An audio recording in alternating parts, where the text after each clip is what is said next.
대체 이 나라는 어떻게 위기 때마다 제일 먼저 모습을 드러내는 걸까? 수단 내전 한복판에서 단 한 명의 재외국민도 남기지 않고 구출에 성공하고 LA 폭동 한복판에서 마을을 지켜내고 아프가니스탄 철수작전에선 현지인을 끝까지 보호했다는 놀라운 기록이 이어진다. 전 세계가 뒤늦게 그 이유를 찾으러 달려올 정도로 행동으로 증명하는 나라라는 수식어가 허울이 아님을 증명하고 있다. 어떤 기술과 정신으로 어떻게 매번 최전선에 가장 먼저 도착해 생명을 구하고 신뢰를 쌓았을까? 지금부터 한국이 전 세계의 위기 현장에서 왜 가장 먼저 선택받는지 그 비밀을 하나씩 파헤쳐 본다. 도쿄에 있는 제 교실 앞에 서서 젓가락 두 쌍을 들고 있었어요. 한 쌍은 일본산 부드럽고 따뜻한 나무로 만든 것이었고요. 다른 한 쌍은 한국산 차갑고 반짝이는 금속으로 만든 것이었습니다. 제가 이 시연을 할 때마다 학생들이 항상 웃곤 했어요. 무슨 일이 일어날지 알고 있었거든요.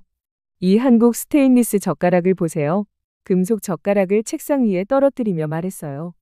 얼음처럼 차갑죠.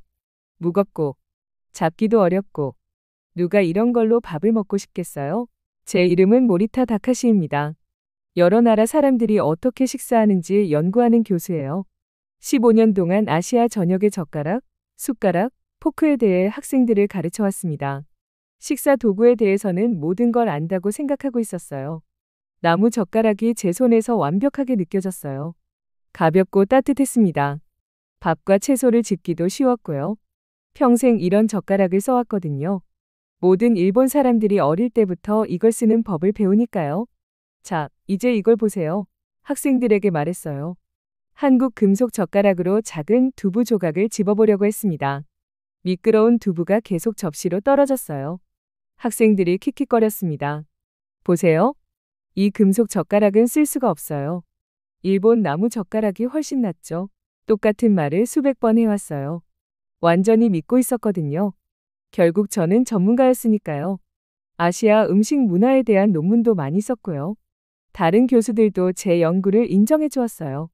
동아시아 젓가락 문화 비교라는 책도 쓰고 있었습니다. 제 책에서는 일본 젓가락이 세계 최고라는 걸 증명하려고 했어요. 한국 젓가락은 최악이었고요. 너무나 당연한 일 같았어요.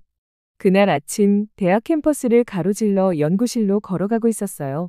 벚꽃잎이 눈처럼 주변에 떨어지고 있었습니다. 도쿄의 봄은 아름다웠지만 거의 눈치채지 못했어요. 여행 계획으로 머리가 복잡했거든요. 한국에 3일 동안 갈 예정이었어요. 딱 3일? 연구를 끝내기에는 충분한 시간이라고 생각했습니다. 몇 개 식당에서 먹어보고 메모 좀 하고 이미 알고 있는 걸 확인하면 되는 거였어요. 한국 금속 젓가락은 형편없다는 것 말이에요. 그날 저녁 여행 가방을 쌌어요. 옷 몇 벌, 노트, 카메라를 대충 넣었습니다. 한국어 책은 챙기지 않았어요. 한국 역사에 대해서도 읽지 않았고요. 새로 배울 필요가 없다고 생각했거든요. 서울행 비행기는 짧았어요. 2시간 후에 인천공항을 걸어 나오고 있었습니다. 공항이 크고 현대적이었어요. 모든 게 한국어와 영어로 쓰여 있었습니다. 전에 짧은 연구 여행으로 한국에 2번 와본 적이 있어서 똑똑한 여행자 같은 기분이었어요. 출구 근처에서 젊은 여성이 기다리고 있었어요. 제 이름이 일본어와 한국어로 쓰인 티켓을 들고 있었습니다. 전문적으로 보였고 완벽한 일본어를 구사했어요. 모리타 교수님? 저는 앞으로 3일 동안 안내를 맡은 김은지입니다. 악수를 했는데 악력이 단단하고 자신감 있었어요. 친절한 눈이었지만 표정에서 뭔가 조금 불편하게 만드는 게 있었어요. 마치 제가 젓가락을 연구하는 것처럼 저를 연구하고 있는 것 같았거든요. 전통 식당 몇 곳을 방문하도록 계획했어요. 차로 걸어가면서 말했어요. 정통 한국 식사 문화를 경험하실 수 있을 거예요. 고개를 끄덕이며 웃었어요. 쉬울 거라고 생각했거든요. 한국 젓가락에 대한 제 주장을 증명하고 주말까지는 집에 돌아갈 수 있을 거라고 생각했어요. 첫 번째 장소는 명동에 있는 불고기 집이었어요. 구운 소고기 냄새가 공기에 가득했습니다. 배에서 꼬르륵 소리가 났어요. 아침 이후로 아무것도 먹지 못했거든요. 서버가 작은 금속 그릇에 음식을 가져왔어요. 뜨거운 밥과 국에서 김이 올라오고 있었습니다. 그때 그것들이 보였어요. 제 그릇 옆에 놓인 익숙한 금속 젓가락들. 교실 시연에서 쓰던 것과 똑같이 생겼어요. 집어들었어요. 차가운 금속이 손가락에 닿았습니다. 무겁고 불편했어요. 불고기를 집으려고 했지만 고기가 계속 미끄러져 떨어졌어요. 김치를 집어보려고 했지만 매운 배추가 다시 접시로 떨어졌습니다. 은지 씨가 제가 애쓰는 모습을 지켜보고 있었어요. 자신의 금속 젓가락을 달인처럼 사용하고 있었습니다. 작은 마늘 조각들도 집어 올렸어요. 미끄러운 면도 아무 문제 없이 잡았고요. 아주 쉬워 보였어요. 이 젓가락은 정말 어려워요. 짜증이 나서 말했어요. 어떻게 이걸로 밥을 먹을 수 있어요? 연습이에요. 간단히 말했어요. 어릴 때부터 써왔거든요. 제 연구에 대해 말하고 싶었어요. 일본 나무 젓가락이 왜 우수한지 설명하고 싶었습니다. 하지만 그 차분한 표정에서 뭔가가 저를 멈추게 했어요. 전혀 힘들어하지 않고 있었거든요. 제가 한 입 입씨름하고 있는 동안 완벽하게 저녁을 먹고 있었어요. 저녁 후에 차로 다시 걸어갔어요. 서울 거리는 사람들과 밝은 네온 사인으로 붐비고 있었습니다. 피곤하고 조금 기가 죽은 기분이었어요. 첫날 연구가 계획대로 되지 않았거든요. 내일은 한옥마을을 방문할 거예요. 시동을 걸며 은지 씨가 말했어요. 거기에 전통 식당이 있어요. 아주 흥미로우실 거라고 생각해요. 뭐가 특별한가요? 물어봤어요. 백미러로 저를 보더니요. 눈에 똑같은 연구하는 표정이 있었어요. 예상하지 못한 걸 배우실지도 몰라요. 호텔 방으로 돌아와서 침대에 앉아 노트를 펼쳤어요. 한국 젓가락이 얼마나 형편없는지 쓸 계획이었는데요. 하지만 빈 페이지 앞에서 손이 망설여졌어요. 3일로는 충분하지 않을지도 모르겠어요.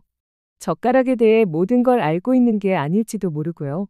15년 만에 처음으로 제가 틀렸을지도 모른다는 생각이 들었어요.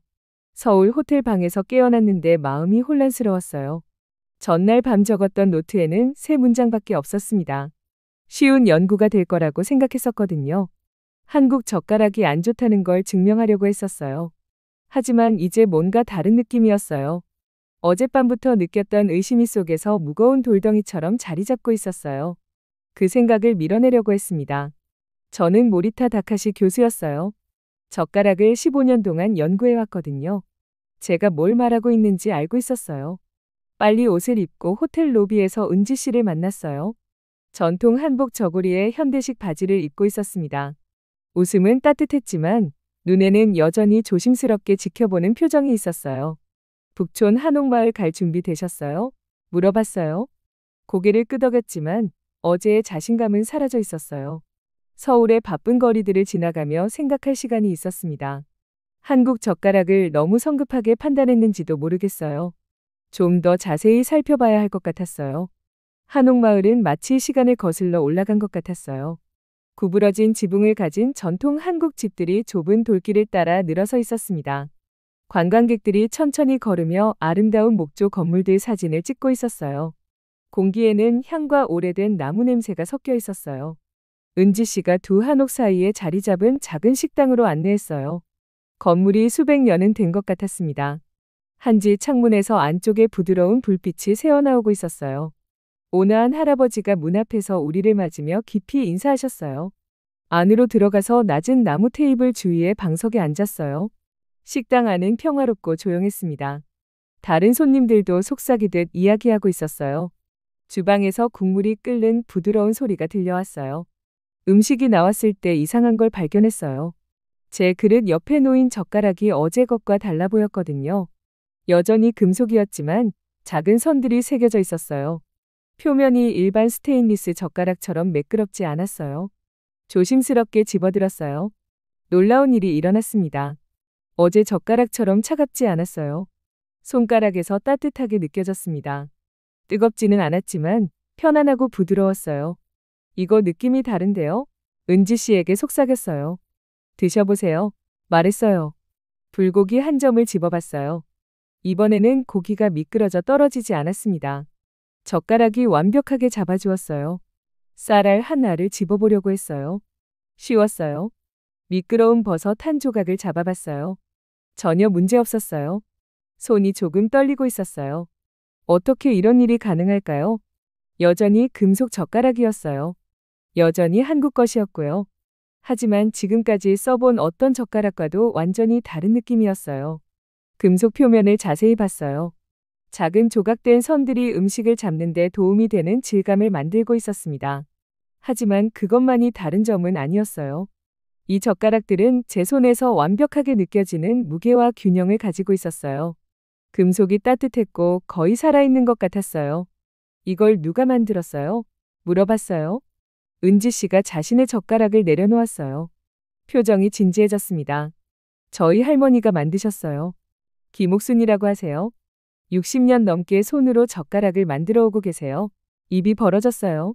할머니가요? 할머니는 장인이세요. 젓가락 한 쌍을 만드는데 몇 시간씩 걸려요. 모든 선을 손으로 직접 새기시고요. 표면 하나하나를 완벽해질 때까지 닦으세요. 손에 든 젓가락을 바라봤어요. 단순한 식사 도구가 아니었어요. 예술품이었어요. 평생의 기술과 연습의 결과물이었습니다. 근데 어떻게 따뜻한 거예요? 물어봤어요. 금속은 차가워야 하는데요. 은지 씨가 제가 만난 이후 처음으로 웃었어요. 슬픈 미소였어요. 오래된 아픔이 가득한 웃음이었습니다. 저희 할머니는 항상 차가운 금속도 마음을 담으면 따뜻해진다고 말씀하세요. 정이라고 부르시거든요. 만드는 모든 것에 사랑과 정성을 담는다는 뜻이에요. 부끄러움으로 얼굴이 화끈거렸어요. 15년 동안 학생들에게 한국 젓가락이 차갑고 정이 없다고 말해왔거든요. 하지만 그걸 만드는 사람들을 만난 적이 한 번도 없었어요. 그들의 이야기나 기술에 대해 배운 적도 없었고요. 할머니는 지금 어디 계세요? 조용히 물어봤어요. 경기도에 있는 요양원에 계세요. 이제 치매를 앓고 계시거든요. 대부분 정신이 흐리멍텅하세요. 하지만 손은 아직도 아름다운 것들을 만드는 법을 기억하고 있어요. 은지 씨가 한지 창문 너머 전통 가옥들을 바라봤어요. 모리타 교수님, 저는 많은 외국 연구자들과 일해봤어요. 어떤 분들은 열린 마음으로 와서 배우려고 하세요. 다른 분들은 이미 믿고 있는 걸 증명하려고 와요.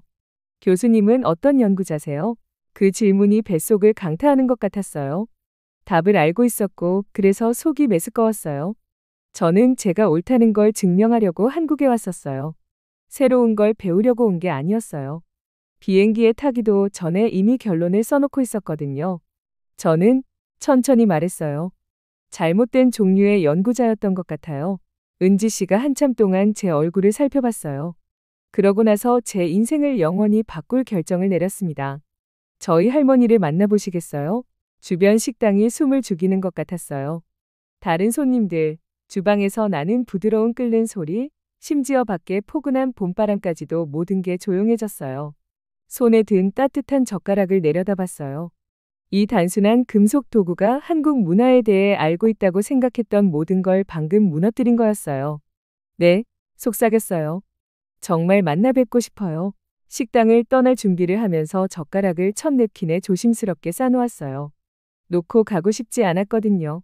제가 너무나 많은 것들에 대해 틀렸다는 증거였어요. 나갈 때 문 앞에 할아버지가 다시 인사해 주셨어요. 저도 인사를 했는데 지금까지 누구에게보다도 깊이 절했어요. 존중이라는 게 제가 주는 법을 잊어버린 것이라는 걸 깨닫기 시작했거든요. 밖으로 나오니 한옥마을이 이제 다르게 보였어요. 전통 가옥들이 단순히 관광객을 위한 예쁜 건물이 아니었어요. 진짜 사람들이 살면서 일하고 손으로 아름다운 것들을 만들어낸 집들이었어요. 3일짜리 연구 여행이 완전히 다른 것으로 바뀌고 있었어요. 제가 세상에 대해 정말로 아는 게 얼마나 적은지 발견하는 여행이 되고 있었습니다. 경기도까지 가는 길은 2시간이 걸렸어요. 조수석에 앉아서 보자기에 쌓인 젓가락을 무릎에 올려놓고 있었는데 마치 금으로 만든 것처럼 소중히 안고 있었습니다. 걱정 때문에 속이 꽉 막힌 것 같았어요. 은지 씨 할머니한테 뭐라고 말씀드려야 할까요? 15년 동안 틀렸던 것에 대해 어떻게 사과를 드려야 할까요? 은지 씨는 한국 시골길을 조용히 운전하고 있었어요. 초록색 논이 길 양쪽으로 쭉 펼쳐져 있었습니다. 작은 농가들이 여기저기 점점이 흩어져 있었어요. 모든 게 평화로워 보였지만 제 가슴 속에서는 폭풍이 몰아치고 있는 것 같았습니다. 할머니에 대해서 얘기해 주세요. 마침내 입을 열었어요. 은지 씨는 계속 앞을 보며 운전하고 있었어요. 할머니는 20살 때부터 젓가락을 만들기 시작하셨어요. 그때는 대부분 한국 가정에서 공장에서 만든 단순한 금속 젓가락을 쓰고 있었거든요. 하지만 할머니는 식사 도구가 특별해야 한다고 믿고 계셨어요. 만드는 사람의 마음이 담겨야 한다고 생각하셨습니다. 논밭이 지나가는 모습을 바라보고 있었어요. 어떻게 배우셨어요? 외할아버지가 금속 공예를 하시는 분이셨어요. 강철과 철을 다루는 법을 가르쳐 주셨죠. 하지만 할머니는 젓가락을 따뜻하고 편안하게 만드는 자신만의 기법을 개발하셨어요. 다른 장인들은 불가능하다고 말했어요.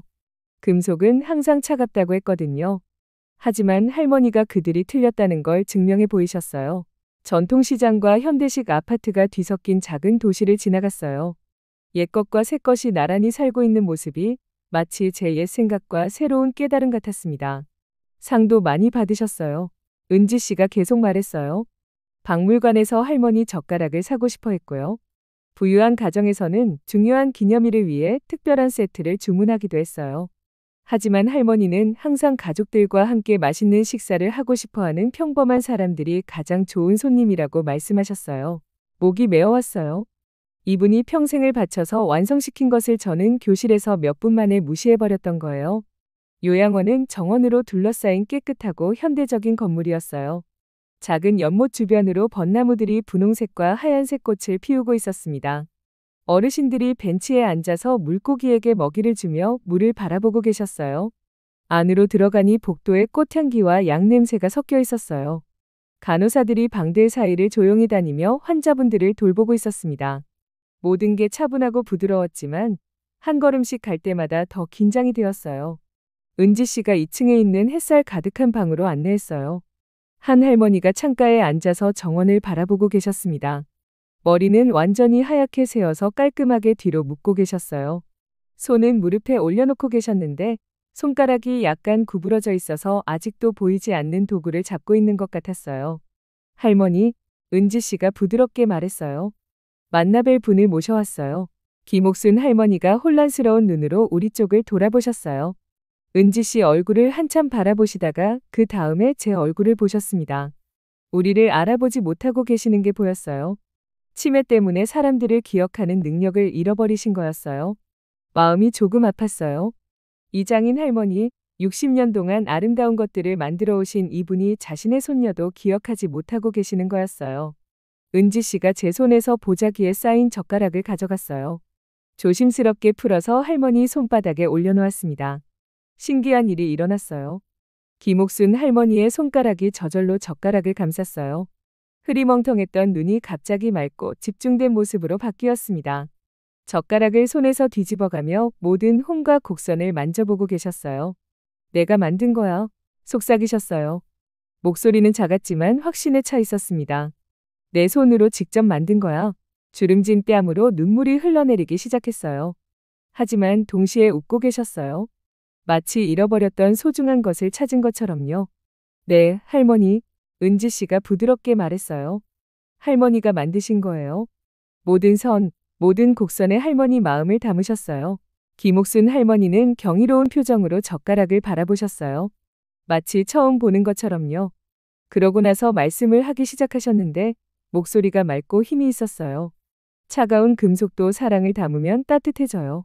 그게 비밀이에요. 손으로만 강철을 다듬으면 안 돼요. 마음으로도 함께 다듬어야 해요. 젓가락을 들어 올려서 창문으로 들어오는 햇빛에 비춰보셨어요. 금속이 은처럼 반짝였습니다. 내가 새기는 선 하나하나에는 의미가 있어요. 곡선 하나하나는 편안함을 위한 거고요. 무게도 완벽해야 해요. 너무 무겁지도 너무 가볍지도 않게. 마치 당신을 완전히 믿고 있는 새를 안고 있는 것처럼요. 할머니 의자 옆에 무릎을 꿇고 앉았어요. 무릎이 차가운 바닥에 닿았지만 상관없었습니다. 김옥순 할머니, 떨리는 목소리로 말했어요. 저는 일본에서 온 모리타 교수입니다. 오랫동안 사람들에게 한국 젓가락이 차갑고 쓰기 어렵다고 가르쳐왔어요. 제가 틀렸어요. 정말 죄송합니다. 할머니가 그 맑고 지혜로운 눈으로 저를 바라보셨어요. 잠깐 동안 치매가 완전히 사라지고 평생 장인이셨던 그분의 모습을 보고 있었어요. 젓가락에 대해서 가르치시는 분이세요? 물어보셨어요. 네. 하지만 잘못된 걸 가르쳤어요. 젓가락을 만드는 데 들어가는 기술과 사랑을 전혀 이해하지 못했거든요. 김옥순 할머니가 손을 뻗어서 다른 손가락으로 제 손을 만져주셨어요. 할머니 피부는 부드럽고 따뜻했어요. 겸손한 마음으로 찾는 사람에게는 깨달음이 와요. 지금 여기 와 있잖아요. 지금 배우고 있고요. 그게 중요한 거예요. 젓가락을 제 손에 꾹 눌러주셨어요. 할머니의 손길과 말씀으로 더욱 따뜻해진 것 같았어요. 이걸 가져가세요. 진실을 가르치는 데 쓰세요. 사람들에게 한국 젓가락이 차갑지 않다고 말해주세요. 정이 가득하고 사랑과 정성이 가득하다고요. 이걸 만든 손과 그 손을 이끈 마음에 대해서도 얘기해 주세요. 이제 울고 있었어요. 눈물이 금속 젓가락 위로 떨어지고 있었습니다. 15년 동안의 거만함과 무지가 쏟아져 나오고 있었어요. 그렇게 하겠어요. 약속했어요. 모든 사람에게 진실을 말하겠어요. 김옥순 할머니가 웃으시며 제 손을 자신의 손자처럼 토닥여 주셨어요. 좋아요. 이제 알겠죠? 이제 진짜 선생님이 될 수 있어요. 떠날 준비를 하고 있을 때 할머니가 다시 치매의 안개 속으로 들어가셨어요. 또다시 혼란스러운 눈으로 우리를 바라보시며 우리가 누구인지 왜 왔는지 기억하지 못하고 계셨어요. 하지만 그 소중한 몇 분 동안은 완전히 자기 자신이셨어요. 제 인생에서 가장 큰 가르침을 주셨던 거예요. 차로 돌아가면서 젓가락을 두 손으로 조심스럽게 들고 있었어요. 이제 단순한 식사 도구가 아니었어요. 책임이었어요. 진짜 지식은 성급한 판단이 아니라 사람들의 말에 귀 기울이는 것에서 나온다는 증거였습니다. 서울로 돌아가는 길은 조용했어요. 생각할 게 너무 많았고 바꿔야 할 것도 너무 많았어요. 제 책, 제 강의, 다른 문화를 이해하는 제 방식 전체의 모든 게 이제 달라져야 했어요. 무릎 위에 놓인 젓가락은 집에 가는 내내 따뜻했어요. 도쿄로 돌아가는 비행기는 3일 전 서울로 향했던 비행기와는 완전히 다른 느낌이었어요. 창가에 앉아서 한국이 구름 아래로 사라져가는 모습을 바라보고 있었습니다. 김옥순 할머니의 젓가락이 기내 가방 안에서 한옥 식당 보자기에 조심스럽게 쌓인 채 놓여 있었어요. 제가 지금까지 가져본 것 중 가장 소중한 물건이었습니다. 교실로 돌아가서 한국 젓가락이 차갑고 쓰기 어렵다는 똑같은 옛날 수업을 하고 있는 제 모습을 상상해 보려고 했어요. 그런 생각만 해도 속이 메스꺼웠습니다. 이제 진실을 알고 있는데 어떻게 학생들 앞에 서서 거짓말을 할 수 있을까요? 도쿄 아파트로 돌아와서 책상 앞에 몇 시간 동안 앉아 있었어요. 아무것도 쓰지 못하고 있었습니다. 컴퓨터 화면은 계속 하얗게 비어 있었어요. 일본 젓가락이 더 낫다는 걸 증명하려고 계획했던 책이 이제는 불가능하게 느껴졌습니다. 진실이 아닌 걸 어떻게 증명할 수 있겠어요? 핸드폰을 꺼내서 한국에서 찍었던 사진들을 보고 있었어요. 한옥 식당 밖에서 웃고 있는 은지 씨. 나무 테이블 위에 놓인 아름다운 조각 젓가락들. 김옥순 할머니의 주름진 손이 그분의 작품을 그렇게 사랑스럽고 자랑스럽게 들고 있던 모습. 월요일 아침이 너무 빨리 왔어요. 대학 캠퍼스를 가로질러 교실로 걸어가고 있었는데 마치 절벽을 향해 걸어가는 것 같은 기분이었습니다. 벚꽃이 사방에서 떨어지고 있었는데 이제는 다르게 보였어요. 꽃잎 하나하나가 소중하고 잠깐뿐인 것처럼 주의 깊게 보지 않으면 놓칠 수 있는 깨달음의 순간들 같았습니다. 교실에 들어갔을 때 학생들이 이미 자리에 앉아 있었어요. 웃으며 수다를 떨고 있었는데 아시아 식사 문화에 대한 평소에 재미있는 강의를 기대하고 있었습니다. 저는 항상 서툰 한국 젓가락에 대한 이야기로 학생들을 웃게 만들어 왔거든요. 교실 앞에 서서 가방에서 김옥순 할머니의 젓가락을 꺼냈어요. 창문으로 들어오는 아침 햇살에 금속이 반짝이고 있었습니다. 오늘은 세상에서 가장 아름다운 식사 도구에 대해 이야기하려고 해요. 이렇게 시작했습니다. 학생들이 당황한 표정을 짓고 있었어요. 평소 젓가락 강의와는 다른 시작이었거든요. 조각된 젓가락을 들어 올려서 모든 사람이 잘 볼 수 있게 했어요. 이것들은 김옥순이라는 장인이 만든 한국 스테인리스 젓가락입니다. 할머니는 60년 넘게 차가운 금속을 사랑과 기술로 따뜻하게 만드는 기회를 완성시켜 오고 계셨어요. 교실이 완전히 조용해졌어요. 아무도 웃거나 속삭이지 않았습니다. 제 목소리에서 새롭고 진지한 무언가를 듣고 있었어요. 은지 씨와 한옥 식당에 대한 이야기를 들려주었습니다.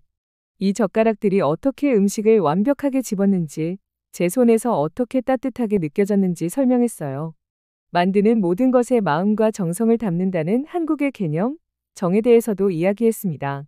15년 동안 여러분에게 한국 젓가락이 일본 젓가락보다 못하다고 가르쳐왔어요. 제가 틀렸습니다. 진짜 지식이 아니라 무지와 문화적 자부심으로 말하고 있었던 거예요. 몇몇 학생들은 충격받은 표정을 짓고 있었어요. 다른 학생들은 관심을 보이며 앞으로 몸을 기울였습니다. 그들의 눈에서 질문들이 떠오르는 걸 볼 수 있었어요. 진정한 학문은 우리가 믿고 싶은 것을 증명하는 게 아니에요. 우리보다 더 많이 아는 사람들한테서 배울 만큼 겸손한 것입니다. 우리가 틀렸을 때 인정하고 새로운 증거를 바탕으로 생각을 바꾸는 거예요.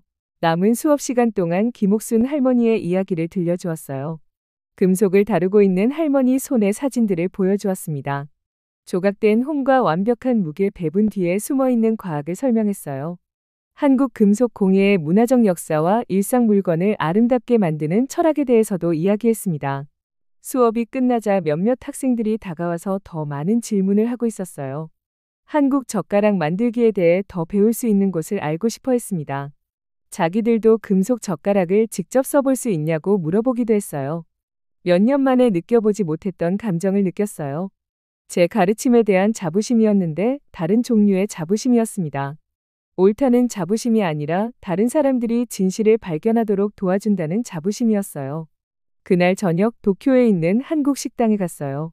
김옥순 할머니의 젓가락을 가져가서 김치찌개와 불고기를 먹었습니다. 다른 손님들이 신기하게 쳐다보고 있었어요.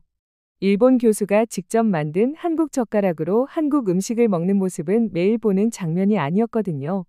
지금까지 먹어본 한국 음식 중에서 가장 맛있었어요. 완벽한 젓가락을 사용해서 그런 건지도 모르겠어요. 아니면 마침내 판단과 비판 대신 존중과 감사하는 마음으로 먹고 있어서 그런 건지도 모르고요. 그 후 몇 달 동안 책을 완전히 다시 썼어요. 동아시아 젓가락 문화 비교 대신 스테인리스 젓가락에 담긴 철학과 정이라고 제목을 바꿨습니다. 김옥순 할머니의 기회와 은지 씨의 인내심 있는 가르침에 대해 썼어요. 무지에서 이해로 향한 제 자신의 여행에 대해서도 썼습니다. 이 책이 일본과 한국에서 인기를 끌었어요. 사람들이 편지를 보내서 이 책이 다른 문화에 대한 생각을 어떻게 바꿔놓았는지 알려주었습니다. 일부 독자들은 자신의 편견에 더 겸손하게 접근하도록 영감을 받았다고 말하기도 했어요. 1년 후에 한국으로 다시 갔어요. 하지만 이번에는 전문가가 아니라 학생으로 왔습니다. 은지 씨가 인천공항에서 슬픈 소식과 함께 저를 맞아주었어요. 김옥순 할머니가 3개월 전에 잠들듯 평화롭게 돌아가셨다는 거였습니다. 논밭이 내려다 보이는 언덕 위 할머니 무덤을 함께 찾았어요. 묘비 옆에 나무로 만든 일본 젓가락 한 쌍을 놓았습니다. 할머니가 주셨던 금속 젓가락과 함께요. 사람들이 가져다 놓은 꽃들 사이에서 조용히 서 있으면서 은지 씨에게 말했어요. 할머니는 문화적 이해가 우리가 틀릴 수도 있다는 걸 인정하는 것에서 시작된다는 걸 가르쳐 주셨어요. 그리고 기꺼이 배우려고 할 때 자라나는 거죠. 은지 씨가 대답했습니다. 김옥순 할머니가 금속에 선을 조각하듯이 조심스럽게 제 마음에 새겨주신 2가지 교훈을 가지고 일본으로 돌아왔어요. 첫째, 진정한 전문성은 성급한 판단이 아니라 사람들의 말을 듣는 것에서 나온다는 것. 둘째, 세상에서 가장 아름다운 것들은 종종 우리가 이미 이해하고 있다고 생각해서 놓치고 있는 것들이라는 것이었습니다. 지프워케는 이제 나무로 만든 일본 젓가락과 금속으로 만든 한국 젓가락이 모두 있어요. 둘 다 똑같은 존중과 감사의 마음으로 사용합니다. 한국 젓가락을 집을 때면 김옥순 할머니가 숙련된 손과 사랑하는 마음으로 담아주신 따뜻함을 아직도 느낄 수 있어요.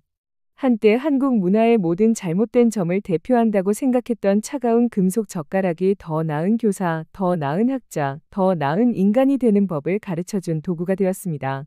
때로는 가장 중요한 여행이 새로운 곳으로 가는 게 아니에요. 고집스러운 옛 생각들에서 벗어나 더 겸손하고 열린 마음으로 세상을 보는 방식으로 가는 여행인 경우가 있습니다. 서로의 다름을 인정하고 배우려 할 때 우리는 더 따뜻한 공동체를 만듭니다. 앞으로도 함께 대화하며 성장하는 기쁨을 누리시길 바랍니다. 네, 그럼 오늘 사연 어떻게 들으셨나요? 오늘 사연이 재미있으셨다면 좋아요와 댓글 부탁드려요. 지금까지 저는 사연 읽어드리는 감동사연의 외 김주영이었습니다. 끝까지 시청해주신 모든 분들 고맙습니다. 더 좋은 영상으로 다시 찾아뵐게요. 감사합니다.